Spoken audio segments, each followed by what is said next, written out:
Hey guys! Magandang gabi. Ang update natin sa gabing ito ay pumapatungkol po Kaligita Records sa TV ratings ng TVJ na kung saan muli congratulations sa TV5 dahil muli na naman po silang nangunguna. Sabi ko naman po sa inyo malalaman mo na TVJ talaga ang tunay na hari ng tanghalian kapag kahit na regular days lang, walang masyadong pakulo, walang mga guesting, nagna-number 1 sila Kaligitary Cards. So, kumbaga, ay matalo man po sila isang araw, ay out of curiosity lang po talaga ng mga tao sa ibang noontime show. But hindi po ibig sabihin na napatumba na nila ang TVJ, na napalta na po nila ang TVJ sa pagiging tunay na hari po ng tanghalian. Kaya nais ko pong batiin muli ang TVJ sa pagiging number 1 na noontime show po ulit. December 19, 2023, araw po ng Martes. So, nung Lunes po, December 18, nanguna po tayo and ngayon, muli po tayong nangunguna. And mataas pa rin po ang lamang natin sa tape entitled show. So, eto nga ka-OG, no? Ang TVJ ay nakakuha po ng 4.4%. Credit po kay Mr. Peace na Facebook page. Maraming salamat po sa pag-update parate. Sa mga hindi pa po nakaka-follow sa kanya, pa-follow na po na kanyang Facebook page dahil legit po yan na TVJ supporters and defenders. Samantala ang Showtime may nakakuha po ng 3.9%. Grabe, tumataas na rin po talaga ang Showtime. Wala pong halong biro. 3.9% na diba dati? Nasa 2.8 lang yan, 2.7, 2.5. Pero ngayon, 3.9 na guys. So, tumataas na rin po talaga sila ka-OG and maybe dala na rin po ito ng issue ng Itbulaga. No, baka yung iba'y gusto pong manahimik muna, patahimikin yung issues, at balik na lamang ulit. Pero yung iba maybe ay ayaw na't natatoxica na dito sa mga bagong host sa EB. Panay po kasi sila ng parinig sa TVJ, mga walang galang nga daw po sa matatanda. And eto, sila naman ang GMA7 ay meron lamang pong 3.3%. So, nangulelat po sila ngayon at nangangamote ka-OG sa tatlong noontime show ay masarap tingnan ka-OG ang Showtime at saka TVJ na number 1 and number 2 dahil sila po ay mga original noontime show talaga at sila talaga yung magkatunggali sa noontime. Parang saling pusa lang po itong tape Kaya mabuti na lamang at nasa tamang posisyon siya ngayon. Bagay na bagay sila dyan sa third spot. And sana mabulok na po sila dyan ka-OG sa pagiging number 3 and kulelat.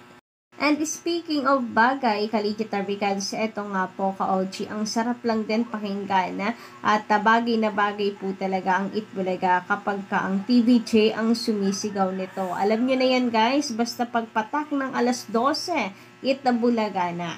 And nakakatuwa na ang TVJ ay isinisigaw po muli ang Itbulaga. Nakakainip po tuloy Kaligita Records yung tawag dito, certificate of trademark ni Joey De Leon for Class 41. Sana po ay maiano na po nila yan, maigawad na sa TVJ. Para legit na legit, walang sabit, Kaligit Records, sila ang tunay na Bulaga. Samantala, ads count tuloy. Yang live counts pala muna tayo, ka-OG. So, kanina po, concurrent live viewers po ito ng dalawang, or ng isa lang. Original Itbulaga and Untitled Show, unknown program. So, ang TVJ as of 1:40 p.m. ang original Itbulaga as of Sugod Bahay segment. Meron po tayong 97K. So, bale, dalawang YouTube at isa pong Facebook. Pero kung idadami pa po natin na isa pang Facebook page, nasa 100,000 po ang live viewers natin kanina as of 1:40 p.m. Grabe nga naman yon. Samantala, ito naman pong tape, untitled show, Dancing Duo, na kanila pong ipinagmamalaki. Napakaganda daw po ng segment nilang ito. Meron lamang pong 3.8K watching. So, kasama na po dyan ang sa GMA Network na pagtulong. So, overall, or sumatotal, kahit isang page lamang pong ating ipanlaban dito sa tape ay taob na taob pa rin po sila talaga. So, masasabi natin na TVJ ay muli na naman pong panalo. Well, as always naman. Kaya di rin tuloy maiwasan po ng ilang mga netizen na mapakomento na ano ba yan? Anong nangyayari ngayon sa tape? Mukhang talagang sa kangkungan daw po pupulutin. Dahil etong araw sa online, kawawa na nga po sila. Ang kawawa na po sila tingnan. Naghihingalo na, sasabayan pa po ng TV ratings. So, baka mamaya niyan, panay pa naman po ang pagmamalaki nila sa advertisers. Baka mamaya niyan, biglang magsipag-pull out. Naalala niyo po ba nung nag-celebrate sila dahil na-renew po or na-renew ng IPO ang kanila pong trademark? Grabe, ang tuwa nila kasi 10 years pa nilang magagamit ang Itbulaga. Pero ayun, buwan lang po ang 3 buwan lang po atang lumipas. Kanselado na po agad yung kanilang 10 years contract. Grabe nga naman. Baka maulit naman po yan sa advertisers na kanila pong ipinagmamalaki na kesyo. Tahanan daw ng pinakamaraming advertisers and commercial. So, baka mamaya niyan, tahanang abandonado po ang mangyari sa kanila. Inabandona po ng original host, tapos sunod, mga advertisers naman. Ako, napakasaklap. Samantala, sabi dito sa komento ni Sir Harry Salta, heto lang po ha, kaya tumaas ang showtime, depende po sa mga pakulo ng mga guests, especially Dongyan. So yes, yan po yung sinasabi ko kagabi pa. At yan po ang nagpataas, walang duda yan. Especially, walang mga artista na sikat na nag-guest sa TV5 dahil nasa GMA exclusive po ang lahat nga ng talent ng at ABS-CBN. Real talk lang. So, agree naman po ako sa sinabi nyo, Sir Harry. Pero meron pa rin naman na natitira. Si Coco Martin nga hindi pa po nag-guest. So, malay nyo, di ba? Baka gumawa yan ng pelikula tapos piliin po niyang mag-guest sa Showtime at saka sa TVJ. Di ba? Bongga po yon. Samantala, Kalijatary guys, patungkol nga po dito, malaki rin po talagang impact yung guesting. Pero okay lang kasi kapag yun po ang nangyari ay halatang tsamba lang po yung pagkaka number 1. So TVJ pa rin ang tunay na hari ng tanghalian. Samantala, sabi naman po dito ni Dagol Ignacio, mga assuming at mga desperado na sila. TVJ Digital Records ang tunay na Itbulaga. So, ang daming nagsasabi ng ganyan ngayon sa tape, lalong higit po sa mga halos host. Hindi lang kay Attorney Maggie na kung saan ay mga desperado nga daw pong tunay. Mga assuming, alam naman daw ng mga tao kung sino ang tunay na Itbulaga. Ang kininaman nila ang lahat, never po nilang mapakikinabangan yan dahil tao mismo ang mangiiwan sa kanila at mangboboycott sa kanila. Tingnan nyo yung nangyari sa kanilang YouTube channel. 5 million subscribers pero wala pong nanonood sa kanila kasi hindi sila yung original. Samantala, sabi po ni Sir Manuel Ponce, Miss Gandara, basta ikaw, always no need to explain. Basta iwas fake news lang tayo. God bless and good luck. In advance, Merry Christmas to all. Naku, napakalapit na po ng Pasko, guys. Baka naman pa Pasko. Send nyo na lang po sa Gcash ko. Kailangan natin yan. Charis! Anyway, malapit na nga po ang Pasko, guys. And ano po ang balak po ninyo? Kasi ako dito lang po talaga sa bahay. Wala naman kasinong ganap Tutulog lang po ata mahirap kapag walang PTAX. Anyway, sana po ay yung mga nagbabalak pong umuwi sa kanilang probinsya ay makauwi po ng safe.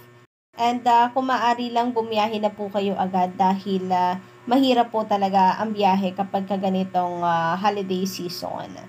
Samantala, sabi naman dito ni Miss Rosalyn Rojas, shoutdown na yan, lugi na yan ang karma na ginawa nila sa TVJ. Ang moral, pahalagahan, ang taking, ang laging tumutulong para umasenso ka. Hindi yung bigla mong aalisin after 44 years na pinayaman ang company mo. Yan ang karma. So, totoo yan. Dapat marunong po tayo magpahalaga sa samahan over sa pera. Ka-OG. Kaso wala itong bagong pasok po na management. Kapapasok lang umalingasaw po agad. Nakilala po agad ang kulay ng mga nakilala po agad ng mga netizen ang tunay na kulay. Samantala, sabi naman ni Joseph Santos, sana replayin mo yung GE problem na talagang approve ng trademark class 41 ni Master Henyo. Kaso 1 to 3 months ang paglabas ng certificate based sa isang expert.